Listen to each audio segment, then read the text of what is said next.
Nous acheminons vers un des concepts les plus essentiels en programmation, les structures conditionnelles. Dans tout langage de programmation, vous allez retrouver ces structures conditionnelles. Les structures conditionnelles permettent de faire des vérifications ainsi que des tests. Vous y vérifierez lorsque nous allons concrètement les appliquer. Bienvenue dans la leçon 10 concernant les structures conditionnelles. Qu'est-ce que nous allons voir dans cette leçon?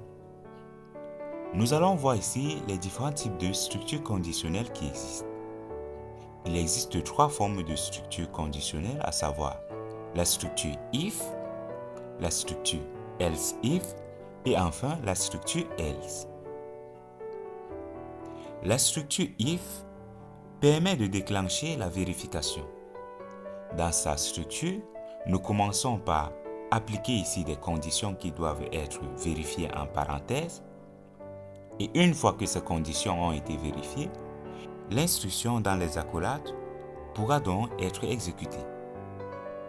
Si nous souhaitons affiner encore une fois de plus des vérifications, nous pouvons faire appel ici à la structure else if.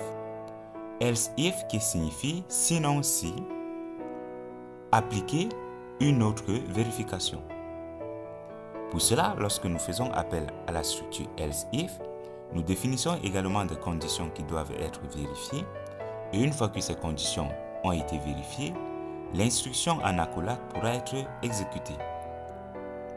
Pour finir, la structure else est appelée par défaut.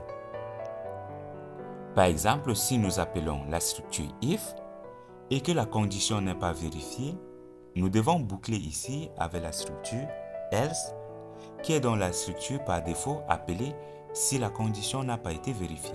La structure else représente donc la structure à appeler par défaut. Passons maintenant à leur application. Pour mener à bien l'application des structures conditionnelles, nous allons déclarer ici 2 variables. Une variable A qui prendra en valeur un numérique 12. Aussi, nous aurons la variable B qui prendra en valeur ici 4. Nous allons donc travailler ici sur des valeurs de type numérique. C'est donc venu le moment d'appliquer ici les opérateurs que nous avons vus. Nous avions dit qu'il n'est pas encore temps de les appliquer, mais maintenant nous sommes déjà dans une notion qui permet de faire appel à ces opérateurs. Commençons ici par des opérateurs arithmétiques. Nous allons donc faire tout juste une vérification pour voir si A est inférieur à B. Pour cela, nous allons appeler ici les structures conditionnelles. Appelons la structure if. Comme nous l'avons vu, lorsque nous appelons la structure if, nous devons définir ici des conditions à vérifier. La condition qui doit être vérifiée ici, c'est quoi? Nous allons essayer de savoir si A est inférieur à B. Nous mettons donc dans l'argument, dans la parenthèse, A inférieur à B. Ensuite, nous ouvrons les accolades. Nous devons donc donner ici l'instruction qui doit être lancée et exécutée si la vérification est exacte. Disons tout juste, nous allons afficher les données. Nous allons faire un print. Nous allons mettre ici dans le print A est inférieur à B.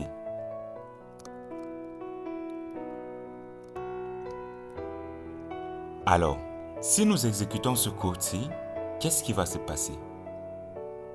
Rien ne doit se passer parce que, logiquement, A est supérieur à B. Essayons donc d'exécuter ce code. Nous remarquons dans la console que A n'existe pas. Évidemment, nous n'avons pas encore exécuté la création de ces variables. Maintenant, exécutons le code. Lorsque nous exécutons le code, nous voyons dans la console tout juste la même structure. Nous n'avons donc pas pu afficher cette valeur. Cela est logique parce que A est supérieur à B. C'est à ce moment que peut intervenir la structure else. La structure else sera donc appliquée par défaut. Nous allons faire appel à la structure else. La structure else ne prend pas de condition, ne vérifie pas de condition. Elle est appelée tout juste pour être exécutée si la structure if n'a pas été vérifiée. Donc, nous allons mettre tout juste ici un print et nous allons dire ici A n'est pas inférieur à B. Maintenant, si nous exécutons ce code, nous allons avoir A n'est pas inférieur à B. Remarquez bien, nous avons A n'est pas inférieur à B. C'est logique. Mais cette fois-ci, si nous changeons de symbole et que nous mettons plutôt A supérieur à B, si nous exécutons, nous devons avoir A est inférieur à B. Nous exécutons et nous voyons A est inférieur à B. Parce que ici, nous avons écrit A est inférieur à B. Mais nous pouvions plutôt ici changer que A est supérieur à B. Comment insérer les deux cas? Ramenons le premier cas si A inférieur à B. Comme nous l'avons vu, nous avons également la structure else if. La structure else if peut être appelée pour faire encore d'autres vérifications. C'est le cas présent. Nous souhaitons également faire la vérification lorsque A sera supérieur à B. Pour cela, nous appelons la else if et nous allons ouvrir les parenthèses pour pouvoir vérifier la condition. Dans ces parenthèses, nous allons mettre A supérieur à B. Nous ouvrons les accolades et à l'intérieur de ces accolades, nous allons définir donc ce qui doit être exécuté. Nous allons tout juste copier ceci et changer les valeurs. Au lieu de A est inférieur, nous allons dire A est supérieur.